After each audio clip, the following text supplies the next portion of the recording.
ನಮಸ್ಕಾರ ವೀಕ್ಷಕರೇ, ಇದು ಸತ್ಯ. ದುಬೈನಿಂದ 12.56 ಕೋಟಿ ರೂಪಾಯಿಗಳಿಗೂ ಹೆಚ್ಚು ಮೌಲ್ಯದ 14.2 ಕೆಜಿ ಚಿನ್ನವನ್ನು ಕಳ್ಳ ಸಾಗಣೆ ಮಾಡಲು ಯತ್ನಿಸಿದ ಕನ್ನಡ ನಟಿ ರನ್ಯಾ ರಾಯ್ ಅವರನ್ನು ಮಾರ್ಚ್ 4ರಂದು ಬೆಂಗಳೂರು ಅಂತಾರಾಷ್ಟ್ರೀಯ ವಿಮಾನ ನಿಲ್ದಾಣದಲ್ಲಿ ಬಂಧಿಸಲಾಗಿತ್ತು.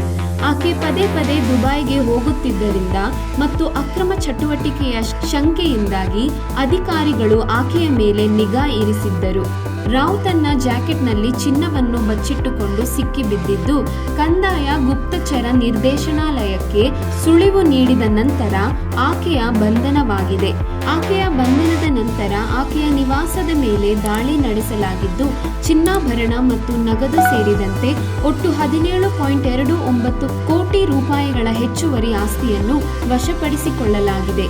ಈ ವೇಳೆ ವಿಮಾನ ನಿಲ್ದಾಣದಲ್ಲಿ ಚಿನ್ನ ಕಳ್ಳ ಸಾಗಣೆ ಮಾಡುವುದಾಗಿ ತನಗೆ ಬ್ಲ್ಯಾಕ್ ಮೇಲ್ ಮಾಡಲಾಗಿದೆ ಎಂದು ರನ್ಯಾ ರಾವ್ ಹೇಳಿಕೊಂಡಿದ್ದಾರೆ. ಆಕೆ ಏಕಾಂಗಿಯಾಗಿ ವರ್ತಿಸಿದ್ದಾಳೆಯೇ ಅಥವಾ ದೊಡ್ಡ ಚಿನ್ನದ ಕಳ್ಳ ಸಾಗಣೆ ಜಾಲದ ಭಾಗವಾಗಿ ವರ್ತಿಸಿದ್ದಾಳೆಯೇ ಎಂಬ ಬಗ್ಗೆ ಅಧಿಕಾರಿಗಳು ಈಗ ತನಿಖೆ ನಡೆಸುತ್ತಿದ್ದಾರೆ.